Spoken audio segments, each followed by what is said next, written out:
Day in my life, as Kuskus Sarah sa Singapore. Hi, hello, it's me again, Mass Pork. Andito ako ngayon sa harap ng bahay ni na Ate Chenilyn dahil sabay kami pupunta sa church. Hindi pa siya lumabas. Natin yung pants ko galing kay Ate Cheng. Salamat. Ang top ko naman ay galing sa Trip Pomelo. Aking makeup naman ay yung makeup ko ay galing kay Ate Lynn. Thank you. Na si Ate Chenilyn, sabay kami pupunta sa church. Guys, nandito kami sa harapan ng bahay ng isang ka-church namin. Ano yan, te? Te, ba't di ka lumabas? Kaway naman dyan. Te! Wala no. Ayan si ate, oh. Maglalakad pa kami, medyo malayo-layo pa ito sa labasan.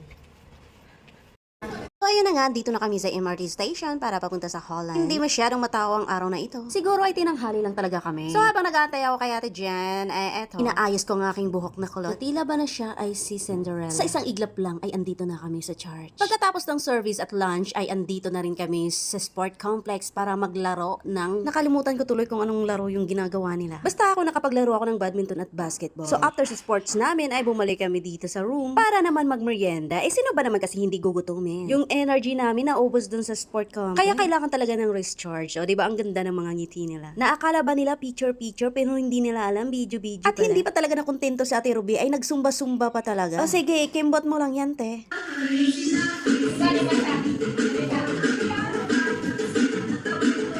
Habang sila ay sumasayaw at eto naman kami ay pasimpleng pa-cute-cute lang. Ganon talaga pag nakamerienda ka na. San ka pa? Pinalukot man. Ang saan mo na nauna tayo pakita tayo. Mura daw tag nag-swim ba? Kanang liog rin gawas. Sige, anak. Iyapin ko kung video din na da? Video mo, bigot.